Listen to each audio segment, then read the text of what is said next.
Hi! Welcome back to my channel. Today, we'll be discussing Married to the Dragon God by Shogo Ikegami. Now, before we get started, there will be spoilers, so if you don't want to be spoiling this manga, go ahead and click off now. No worries, I'll catch you next time. Now, for those of you left behind, let's go over some content warnings. There may be references to death, self-deprecation, cheating, child labor, child abuse, prejudice, bullying, arranged marriage, murder, child grooming, sacrifice, assault, violence, kidnapping, and blood, as these things do appear in the manga.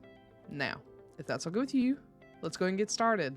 As always, let's start with the synopsis. Suwabuki, the illegitimate child of the head of the wolf family to a lion dog mistress mother, is a lion dog himself. His life as a young child starts out well enough with the protection of his mother, but when she dies, his worth to the family severely declines. Though he's related to the legitimate children of the family head, he's treated just like any other servant, except by his half-sister who bullies him incessantly just because she can. Suwabuki does his best to ignore her taunts, serving the wolf family as best he can while honoring the god of the mountain they live on, just as his mother taught him when he was a small child. He's perfectly content with his life, though he secretly longs for a bit more freedom and the affection he lost when his mother passed. The members of the wolf family are considered the divine messengers of God, so it only makes sense that they are called upon to offer a bride to the god in order to heal him of his impurities. The god specifically requests the youngest child, who happens to be Suwabuki's cruel older sister. She doesn't want to marry the god and is disgusted by the idea of having to cleanse the impure god, as it requires having sex.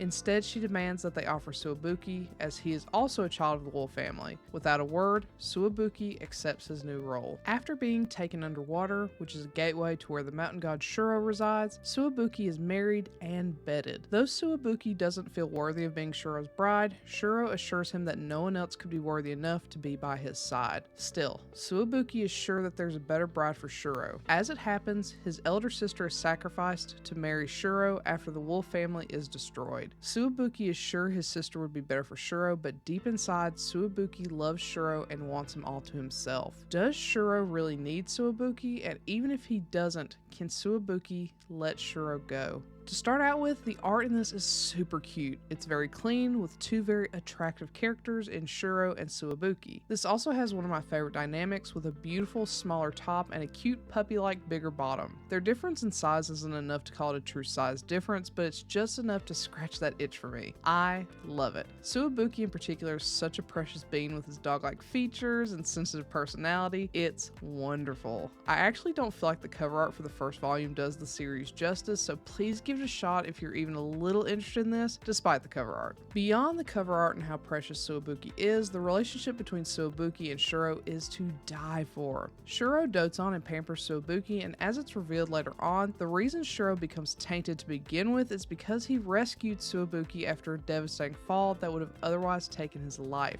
Shuro felt that a good child like Suwabuki deserved to be saved, and in exchange, he would one day take Suwabuki as his bride. I don't care for the whole child grooming aspect of this, but I like how cyclical this makes the narrative. Suwabuki makes offerings to Shuro, Shuro gives Suwabuki regenerative abilities, Shuro saves Suwabuki from death, and then Suwabuki returns to him as a bride to rid him of his impurities. It's very give and take, with Shuro seeing Suwabuki's actions as equal to his own despite their large social gap and the disparity in what Suwabuki offers to Shuro. Shuro truly sees Suwabuki as an equal partner, which is so lovely. Furthermore, I like seeing more of Suwabuki's background in the wolf family household. I feel like many of these shorter works focus solely on the smut and the relationship, which isn't bad, but it makes it feel much more superficial. In this case, we get to see how poorly Suwabuki was treated as an illegitimate child, to the point that his horn is shaved down to be used as medicine for one of his elder brothers, the sickly one who treated him kindly. It sets up Suwabuki's personality and self-worth being tied to how much he can help those he cares for. On the other side of things, it provides Shuro with his ultimate regret,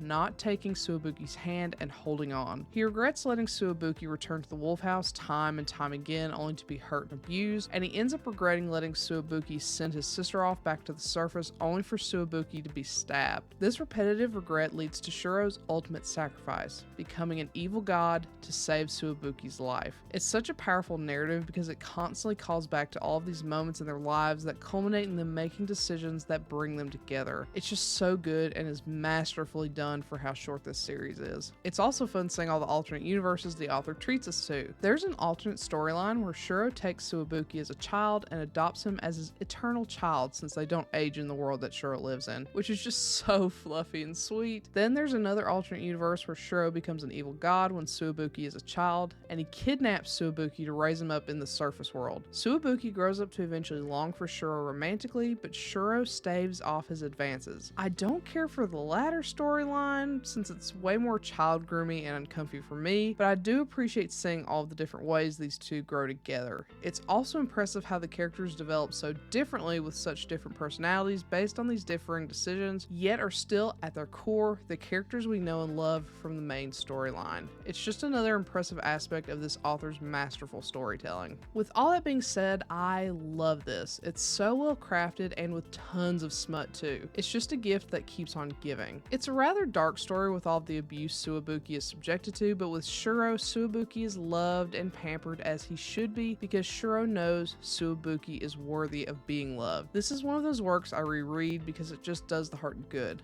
I highly recommend it. So, have you read Married to the Dragon God? If so, what do you think? Do you agree with my assessment? Do you not? Let me know and comment below. Otherwise, I'll catch you next time.